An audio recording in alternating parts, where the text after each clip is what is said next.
ብልጽግና የሚባል ነገር ከስር መጥፋት አለበት። ኢትዮጵያ ልትኖር ከሆነ ዶክተር ጠቅላይ ሚኒስትር የሰሩትን የዜማ ስራ ማለት እኛ በቃ አሪፍ ነው ምናምን ከተማምሯት ተለውጧል በጣም ይሄ እናበረታታለን። እርሶ ግን የትኛውን ኢትዮጵያ ነው እያስተዳደራሉ? ኢትዮጵያ ውስጥ ስራ ሞልቶ ሰራተኛ በመጥፋቱ ከውጭ እያስመጣን ነው ሲሉ ጠቅላይ ሚኒስትር ዶክተር አብይ አህመድ ተናገሩ። ነፍሱን ይማርና የአርቲስት ነጻነት ወርቅነህ ባለቤት ኢቢኤስ ላይ ቀርባ በተናገረችው ነገርና ባላት ገጽታ ምክንያት በጣም ብዙ ትችቶች ሶሻል ሚዲያ ላይ እየቀረቡባት ነው። ይህ ሰራተኛ የለም የሚለው ንግግር በስራ አጥነት እየተማረርን ነው ለሚለው ወጣት ግራ የሚያጋባ በመሆኑ ጉዳዩ ከፍተኛ ክርክር እያስነሳ ይገኛል። የብልጽግና ሰዎች ለምንድን ነው ሰው የሚለምነው? እዚህ ሀገር እኮ ስራ አለ፣ እዚህ ሀገር ረሃብ የለም፣ በምግብ ራሳችንን ችለናል፣ ኤክስፖርት እያደረግን ነው፣ አንጻራዊ ሰላም አስፈረናል ወዘተ ወዘተ እያሉ ሲናገሩ የእውነት ያምኑበታል። ይህን የእውነት ስለሚያምኑበት በጣም ያሳስባል፣ በጣም ያስፈራል። እጣ ፈንታችን ምንድነው ብለን እንድንጨነቅ ያደርገናል። ያረጃል ያለም ዝና። ሰላም የተወደዳችሁ የዮሐንስ ቲቪ ቤተሰቦች እንደምን አላችሁ? ድጋሚ በአዲስና በወቅታዊ መረጃ ተመልሼ የመጣው ጠቅላይ ሚኒስትር ዶክተር አብይ የሥራ እጥረት ኢትዮጵያ ውስጥ የለም የሰራተኛ እጥረት እንጂ ሲሉ ያስተላለፉት አንድ መግለጫ ነበር። በሱ መግለጫ ሊወጡ አዳዲስ መረጃዎች አሉ። እነሱ መረጃዎችን የምንመለከት ነው የሚሆነው። ሁላችሁም ይሄን ቪዲዮ ከመጀመራችሁ በፊት ላይክ አድርጉት። ኢትዮጵያ ውስጥ ስራ ሞልቶ ሰራተኛ በመጥፋቱ ከውጭ እያስመጣን ነው ሲሉ ጠቅላይ ሚኒስትር ዶክተር አብይ አህመድ ተናገሩ። ጠቅላይ ሚኒስትሩ በገላንጉራ ኢንዱስትሪ ፓርክ ምረቃ ላይ ወጣቱ ስራ ያለ መስራት አልቻለም ሰነፍ ሆኗል ሲሉ በግልጽ ወቅሰዋል። ለቤት ሰራተኝነት ጭምር የውጭ ዜጎችን ለመጠቀም መገደዳቸውን የገለጹ ሲሆን ለዚህም እንደ ቻይናና ኬንያ ያሉ ዜጎችን በስፋት እየተጠቀሙ መሆኑን አብራርተዋል። ይህ ሰራተኛ የለም የሚለው ንግግር በስራ አጥነት እየተማረርን ነው ለሚለው ወጣት ግራ የሚያጋባ በመሆኑ ጉዳዩ ከፍተኛ ክርክር እያስነሳ ይገኛል። ጠቅላይ ሚኒስትር አብይ አህመድ ኢትዮጵያ ውስጥ ስራ በጣም ሞልቷል፣ ሰራተኛ ነው የሌለው የሚል ይዘት ያለው ንግግር ተናግሯል። በጣም ብዙ ስራ ስላለ ከውጭ ሀገር ጭምር ሰራተኛ እየቀጠርን ነው፣ የኢትዮጵያ ሕዝብ ግን ስራ ይንቃል ብሎ ተናግረዋል። በነገራችን ላይ አብይ አህመድ ይህንን ሲናገር የምር ያምንበታል፣ ከልቡ ነው የሚናገረው። ይሄ በጣም አሳሳቢ ነገር ነው። የብልጽግና ሰዎች ለምንድን ነው ሰው የሚለምነው? እዚህ ሀገር እኮ ስራ አለ፣ እዚህ ሀገር ረሃብ የለም፣ በምግብ ራሳችንን ችለናል፣ ኤክስፖርት እያደረግን ነው፣ አንጻራዊ ሰላም አስፈረናል ወዘተ ወዘተ እያሉ ሲናገሩ የእውነት ያምኑበታል። ይህን የእውነት ስለሚያምኑበት በጣም ያሳስባል፣ በጣም ያስፈራል። እጣ ፈንታችን ምንድነው ብለን እንድንጨነቅ ያደርገናል። እንግዲህ አንድ ወላጅ ልጁ እየታመመ እያየ ልጁ አልታመመም ደህና ነው ብሎ የሚያስብ ከሆነ ልጁ ሊያሳክመው አይችልም ማለት ነው። አንድ አባወራ ቤቱ የዘመመ እያየ ጣሪያው እንደሚያፈስ እያየ ኖ ጣሪያውማ አያፈስም ብሎ ቀዳዳው ማስተዋል የማይችል ከሆነ እንግዲህ ጣሪያው ሊያሳድስ አይችልም፣ ዘማማ ጎጆውን ሊጠግን አይችልም። ይሄ በጣም የሚያስጨንቅ ነገር ነው። ሰው እየታመመ መታመሙን ካላስተዋለ ሊታከም አይችልም። እና መሪዎቻችን አገሪቱ ያለፈችበት ያለበት መንገድ፣ ዜጎች የሚጋፈጡት ተግዳሮት ምንድነው የሚለውን ነገር ማስተዋል የማይችሉ መሆናቸው በጣም ነው የሚያሳስቡትና አገራችን እያደገች ነው ብሎ ሲናገሩ እኔ በጣም የሚያሳስበኝ እያደገች ነው ብሎ መናገራቸውን ማመናቸው ነው። ይሄ በጣም ነው የሚያሳስበውና እጣ ፈንታችን ምንድነው እንድንል ያደርገናል። ነገ ከዛሬ ከፋ እንደሆነ ነው የሚነግረን። ምክንያቱም ያለንበትን እውነት ያለንበትን መራራቅ ስለማይቀበሉት።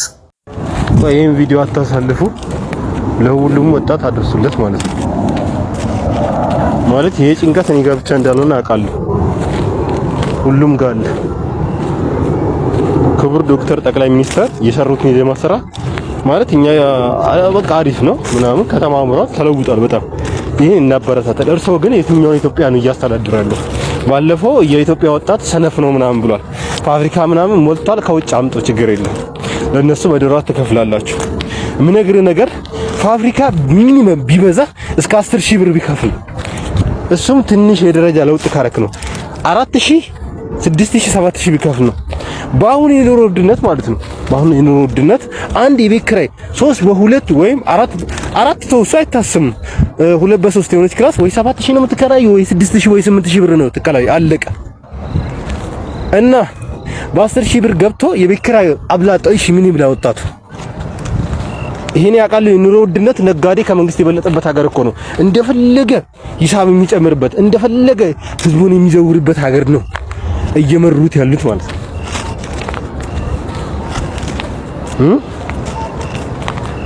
የትኛውን ሀገር ወይ ግደሉም በቃ ሲጀመር እየሞትን ነው። አብዛኛው ወጣት እየሞተ ነው። እምነግሮት ነገር ማለት ነው። በየቤቱ እኮ ስንት ራቡን የሚውል በራብ ምክንያት የተሰቃየ በራብ ምክንያት የሞተ ስንት ወጣት አለ። ለራሱ በቃ አልተረፈም። ለራሱ ስለ ቤተሰቡ እየተጨነቀ ስንቱ ወጣቱ ራሱን አጥቷል ነው የምለው። መሮኝ ነው ዛሬ ማወራው ማለት ነው። መሮኝ የኢትዮጵያ ገንዘብ እየሞተ ነው። በየጊዜው የኑሮ ውድነት በጣም እየጨመረ ነው አለን። ግን እኛ ስራ አጥተናውን ሰነፍ ሆናል አይደለ? ቤት አካባቢዎችን አትቆጣጠሩም። ፖሊስ የምነግራችሁ ነገር የሆነ አለ ህግ አወጡ። የሆነ ይሄን ያህል ድረስ ቤት ክራይ መጨመር አይቻልም። ያ አንድ ወጣት በሱ ተስማማና ይሄ ህግ ምናምን ህግ ፖሊስ ጣባ ሄደ። የምነግርህ ነገር ማለት ነው። ፖሊስ ጣባ ሄደ አከራዮቹን ይዘው ማለት ነው። ግን የታሰረው አከራይ አይደለም። አከራይ ብር ስላለው በቃ ከፈለና ያኛው ወስዷቸው ሄደ። ተከራዩ ነው የታሰረው። የምነግርህ ነገር ብራዘር እቺን ኢትዮጵያ ነው እያስተዳደሩ ያሉት ማለት ነው። ወጣቱ ተስፋ የቆረጠባት፣ ወጣቱ ኢትዮጵያ ውስጥ መኖር የማይፈልግባት፣ የኑሮ ውድነት ወጣቱን ያሰቃየባት፣ በመኖርና አለመኖር መካከል ያለ በየመንገዱ ብቻውን እያወራ የሚሄድ በስነ ልቦና በፊዚካሊቲ በሁሉም ነገር የሞተ ወጣት ያለባት ኢትዮጵያን በእርሶ ምክንያት ስራ አጣሉ። ለምን ሄዳችሁ ነጋዴን አትቆጣጠሩ? ለምን ሄዳችሁ የቤት ማያካሪቱ ሰዎች አትቆጣጠሩ? ባቃሉ ይናንተ እዛ የሚሰሩ ሰዎች አለቀ የሚይዙን እኛን የኑሮ ውድነት የተጫነበት ነው። ከተናገርን እንሞታለን። ነገሩ አሁንም እየገደላችሁ ነው። ችግር የለም ሞተናል። በመሳሪያ ባይሆን በኑሮ ውድነት እኮ አልቀረም። ማን ነው አሁን ስለ ቤተሰብ የሚያስበው? የትኛው ወጣት ነው ቤተሰብን ለመሰረት የሚያስበው? የለም አንድም ወጣት በዚህ ጊዜ ቤተሰብ ልመስርት ካል የወደፊቱ ነገር ያሳስበዋል። የኛ ኢትዮጵያ አሁን እንደዚህ ናት። ለወጣት ማትመች፣ ወጣት ሞት የምታስመኝ እቺ ናት። እኔ ያጋርፋል ነጋዴ መንግስት የሆነባት ሰርተም ማተለወጥባት፣ የምትሰራው ነገር ከትንሽ ነገር ከቤት ኪራይ የማልፍባት እቺ ናት የኛ ኢትዮጵያ። አድርስላቸው ለሁሉም። እኛ ወጣቶች ወዴት እንደምንገባ ያጣንበት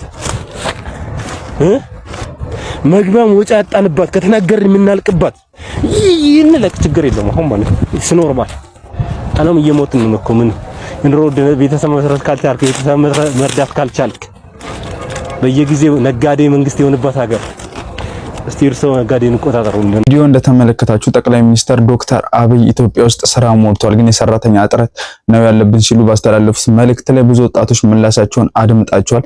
እዚህ ጋርም የኔን ሐሳብና አስተያየት ላስቀምጥላችሁ። ኢትዮጵያ ውስጥ ትልቁ ከባድ ነገር ብዬ የማስበው ደሞዛችን አይጨምርም፣ ግን የኑሮ ውድነት በየቀኑ ይጨምራል። የዛን የኢትዮጵያ ሕዝብ ኑሮን ሰርቫይቭ ማድረግ ይከብዳል ብዬ አስባለሁ፣ አምንበታለሁ። እስቲ እናንተን ሐሳብ አስተያየት ኮሜንት ላይ አስቀምጡልን። ስለ ጠቅላዩ የወጣ አዳዲስ መረጃዎች አሉ፣ እነሱን አስመልክቻችሁ ልመለስ። ብልጽግና የሚባል ነገር ከስር መጥፋት አለበት።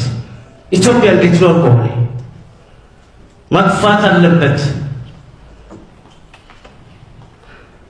ይሄ ነገር ካልጠፋ ገና ሌላ አደጋ ያመጣል። አሁንም እየፎከረ ነው እንዴ? ተው ማለት አለበት። በሚዲያ ሲንገረኝ አይደለም እኮ አሁን ሼክ መሐመድ ካሕሳይ ይህም አባ በጥዑም አለ ሼክ መሐመድ ካሕሳይ ሌላ ብቻ ሲንገረኝ በሚዲያ ማየት አይደለም፣ ዘመቻ ማድረግ አለበት ይሄ መንግስት ላይ። እናንተ ቅድሚያ ይሄ ነገር ላይ ዘመቻ ካላረጋችሁ ደግሞ በጣም ከባድ ነው። ብቻ ሲንገረኛ ሰብሰባ ላይ ይሄ መሆን የለበትም። ሃይማኖት ቢኖርም እኮ አገር ሲኖር ነው፣ ህዝብ ሲኖር ነው።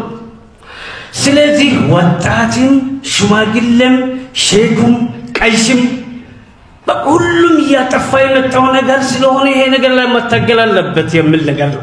በመቀጠልም የነጻነት ወርቅነህ ባለቤት ኢቢኤስ ላይ ኢንተርቪው ተደርጋ ነበርና ብዙዎቹን አስቆጥቷል። እሱ መረጃ ሙሉ በሙሉ አስመልክቻችሁ እንመለስ። ነፍሱን ይማርና የአርቲስት ነጻነት ወርቅነህ ባለቤት ኢቢኤስ ላይ ቀርባ በተናገረችው ነገርና ባላት ገጽታ ምክንያት በጣም ብዙ ትችቶች ሶሻል ሚዲያ ላይ እየቀረቡባት ነው።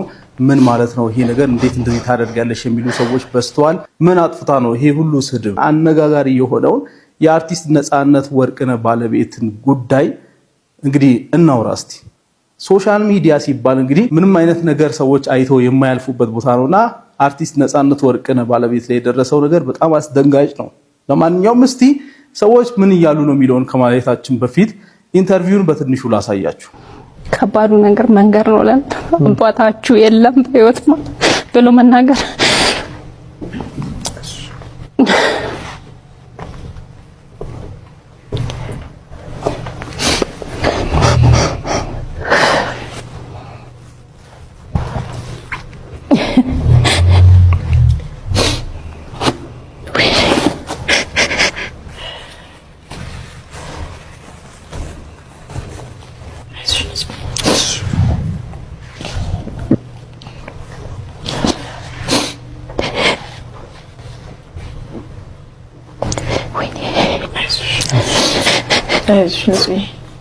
እንግዲህ ይሄን ስሜት እናቶች ትረዳላችሁ ብዬ አስባለሁ። አባታችሁ የሆነ ቦታ ሄዷል ብላችሁ ልትናገሩ ትችላላችሁ፣ ይመጣል ልትሉ ትችላላችሁ። ነገር ግን አባታችሁ በህይወት የለም አሁን ከዚህ በኋላ አይመጣም ብሎ ለልጅ መናገር በጣም በጣም ከባድ ነገር ነው፣ በጣም ማለት ነው። እና ይሄን ስሜት ሁላችሁም ትረዳላችሁ ብዬ አስባለሁ። እንቀጥልሽ።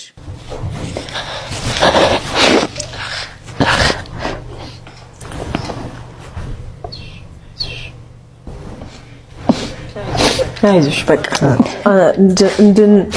እንድናዝን አይደለም፣ ግን አንዳንዴ ደግሞ መመስገን ያለባቸው መነገር ያለባቸው ነገሮች አሉና እሱን በርታ ብለን ደግሞ እናነሳለንና ሰሞኑን የሐውልት ምርቃቱን ተከትሎ አንዳንድ አስተያየቶች አሉና ምን ታያለሽ እዚህ ላይ?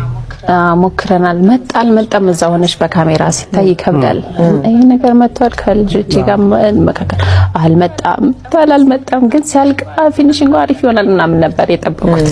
ምንድነው መሰላችሁ የአርቲስት ነጻነት ወርቅነህ ሐውልት ተሰርቶ አይታችሁት ከሆነ ሰሞኑን በቃ ኢትዮጵያ እንግዲህ አልፎ ነው ሐውልት ላይ ትክክለኛው ፊት የሚመጣልን። እኔ ኢትዮጵያ ውስጥ ሐውልት ወይ ባይሰራ ይሻላል እንዴት ነው የሚሻለው? ሞያው ላይ ስለሌለውበት እኔ እንግዲህ አስተያየት መስጠት በጣም ይከብደኛል። ግን ሐውልት ላይ ያለው መልክና የሰውየው መልክ በጣም ከባድ ነው። የፊታችን ቅርጽ ምናምን መመሳሰል አለበት አይደል ሐውልት ላይ እና አንድ ሰው እዛ ጋር ሄዶ ነጻነት ወርቅነህ ነው ብለህ ካልነገርከው በስተቀር ሊያውቀው አይችልም። እና በጣም ከባድ ነው። ሐውልቱና ነጻነት ወርቅነህ የሚመሳሰሉም አይመስልም። በጣም ከባድ ነው። እና እስቲ ያያችሁ ሰዎች በዚህ ጉዳይ የእናንተን ሐሳብ አስቀምጡ። አሁን ከሀዘን ስሜት እንውጣ። ቶታሊ የነጻነትን ጉዳይ እኛ የጨረስነው ነገር ስለሆነ አሁን ከሀዘን ስሜት እንውጣና ስለ ሶሻል ሚዲያ ማውራት የፈለኩት ነገር ስላለ ነው። ከዚህ ጉዳይ ጋር ተያይዞ የተሰጧት ካሉ አስተያየቶች ውስጥ የተወሰኑትን ላሳያችሁ። እንባው ከኛ ነው ወይ? የለቅሶ ስታይል አማረባት፣ አስመሳይ ናት፣ አልተመቸችኝም። እነዚህን አስተያየቶች የማሳያችሁ ባይዘው ለሚዲያ የሚመጥኑ ስለሆኑ ሳይሆን የኛን ትክክለኛ ከለር የሚያሳዩ ነገሮች ስለሆኑ ነውና በጣም የሚከብድ ነገር ነው። ለማየት ራሱ ከብዶኝ ነበር። እኔ ኮሜንት ሴክሽኑን ምን ያረኩ እንደከፈትኩ ራሱ አላውቅም። ድንገት ስከፍት እንደዚህ አይነት ነገር አጋጠመኝ። ሌላም እንቀጥል። ግን ተኳኩሎ ሀዘን አለ። በህይወቴ ከተረዳሁት ነገር ማንም ላይ አልፈርድም። ይሄ በጣም ትክክለኛ ነገር ነው። ይቅርታ ምንም አልተዋጠልኝም።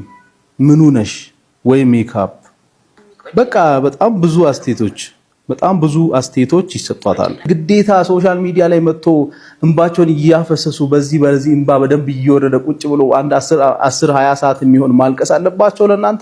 ሰው ሲጀመር እሰይ በቃ ተጽናና ይባላል እንጂ እንደዚህ እንዴት ይባላል? እኔ እኮ በጣም ነው የሚገርመኝ። ስለዚህ ጉዳይ ያለ የነጻነት ወርቅነህ ባለቤት ያስተላለፈችውን ቪዲዮ ተመልክታችሁታል። በጣም ከባድ ጊዜ ነው እያሳለፍኩ ያለሁት። ለልጆቻችሁ አባታችሁ ሞቷል ብሎ ማስረዳት በጣም ከባድ ነው እና ወንድማችን እንደተናገረው ከተመለከታችሁት ኮሜንት ላይ የማይሆኑ ነገሮችን ሲያስቀምጡላት ነበረ። በሜካፕ ተደባብሶ እንደዚህ መቅረብ ብቻ አንዳንድ ሰዎች የራሳቸውን ኑሮ ትተው የሰው ህይወትን ይፈተፍታሉና አንዳንዴ እንድታዝንም መተው መልካም ነው እላለሁ። እስቲ ሁላችሁም ሐሳብ አስተያየታችሁን ኮሜንት ላይ አስቀምጡልን። በመጨረሻም አንድ ቪዲዮ አስመልክቻችሁ ለዛሬ ይዤላችሁ የመጣሁላችሁን መረጃ እንጨርሳለን ማለት ነው። ወደዳችሁም ጠላችሁም እያሉ ነው አባታችን። እንስማቸው እስቲ። ይቻለም ወደዳችሁም ጠላችሁም ነው ያልኳቸው ያሉት። የፈልጋለቅሽ ብትሏት ውበትህን እንደ ሸንኮራ እንደ ማስቲካ አላምጣ አውጥታ ትጥልሃለች። በሚያልፈው ዓለም የማያልፍ እግዚአብሔርን አትጣው። ቀብረው ሲመለሱ በሚረሱ ሰዎች የማይረሳ እግዚአብሔርን አትጣው። ስለዚህ ተመልከት፣ ዓለም ብትወድህ ምንድነው የምታደርግልህ? ጠላት ነው የምታመጣብህ። የእውነት ልንገራችሁ በቤቴ ይቻለም የፈለገ ብትወድህ መልሳ ባሪያ ነው የምታደርግህ። ዓለም እንዲያ ናት። የመጀመሪያ ምን ትሰጥሃለች አለ ዝና። በዝና ደስ ሲልህ ወደዚያው አንተን ያንተን ዕውቀት 2 እጥፍ የሚለካ ባለዝና ሲመጣ ሐዘን ታመጣባለች። ዓለም ሁሉን ፈቅዳ 24 ሰዓት እንድትበላ ታደርጋለች። ሱካር በሽታ አፍሪካ ደግሞ ታስጨንቃለች። ዓለም ጫት እንድትበላ ሲጋራ እንድታጤስ ትፈቅድላለች። ኋላ ደግሞ ኢየሱስ ባሪያ አድርጋ ብርን ጨርሳ የሲጋራ እስከ 5 10 ብሮ እስኪ ይላል ማለት ባሪያ ነው መልሳ የምታደርገው። ሐዘን ነው የምታስከትልብህ።